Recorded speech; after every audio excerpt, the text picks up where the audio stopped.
Welcome back to the Chelsweets kitchen. Today I'm sharing this apple cider donut inspired cake. It's frosted with this delicious cinnamon buttercream, and the inside of the cake is made using some apple spice cake layers.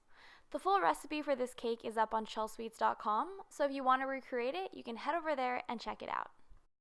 As you can see, my cake layers are quite a bit thinner than my usual cakes, and that's because these are 8-inch cake rounds, so they're going to be a bit thinner than my usual 7-inch cake layers.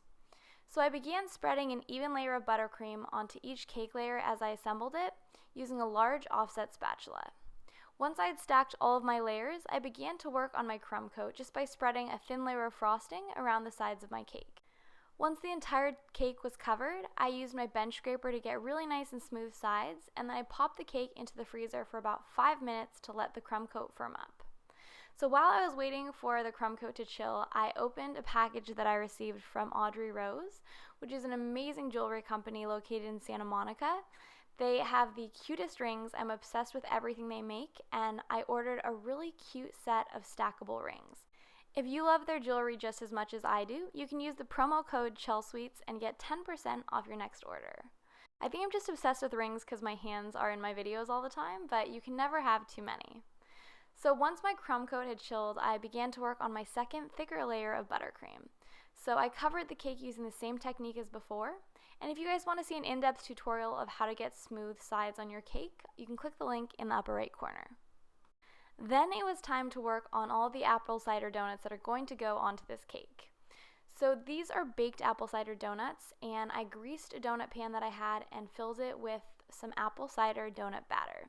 So this recipe is actually from Sally's Baking Addiction, who is one of my very favorite bloggers. Every recipe I've ever made of hers is so fantastic and turns out great, and this one did not disappoint. So I filled my donut pan about halfway up, and I put the batter in a piping bag just to make it easier to get it into the pan. Once the donuts were fully baked, I used an offset spatula to release them from the pan and pop them out easily.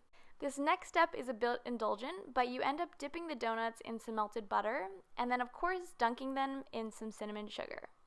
So this is really great because it gives the donut this super moist taste, which most apple cider donuts have, and I'm not sure how they make them other places, but this is definitely a great way to impart a lot of flavor. I used the same batter to create some donut holes using a silicone mat. So it's kind of silly because if you actually cut the dough out using a donut cutter, you'd automatically have donut holes and donuts, but since we're baking them, this is kind of a quick cheat to get around that and have both different sizes of donuts. So I followed the same steps and dunked the donut holes as well, and once they were fully prepared, it was time to start adding them onto my cake. I added a bit of the extra frosting that I had into a small piping bag, and I used this to add a little bit of buttercream onto the back of each little donut hole. Once I had covered the entire base of the cake with the donut holes, I used some more frosting to add the regular sized donuts on top of the cake. So I created this pretty massive donut pyramid on top of the cake, and I was pretty worried actually about cutting into it, but surprisingly, because I used frosting to keep things in place, the slices turned out pretty well.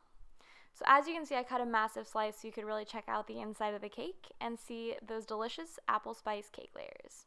So thanks so much for watching. I hope you guys enjoyed this tutorial. If you have any other cake ideas you'd like me to make, please let me know in the comments.